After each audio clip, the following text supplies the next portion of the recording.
23. Nasign ka mo nga sa pagbunyag ka nato na hiusa na kita kang Kristo Jesus.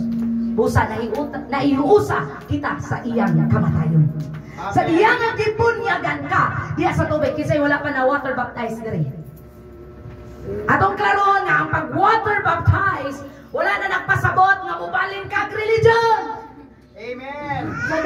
Sa diya nga na water baptized ka mo na ang panahon nga musunod ka ni Jesus. Masabda na to?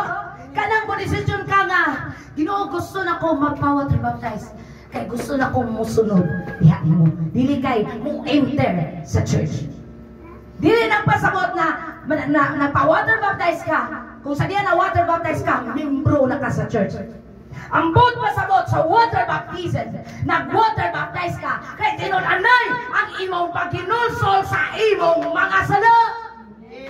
Muna ang water baptize, di mo nang kaya na mo gusto na mo biyan ang mga kinabuhing dautan o musunod ni Jesus. Muna ang gahom sa pagbunyag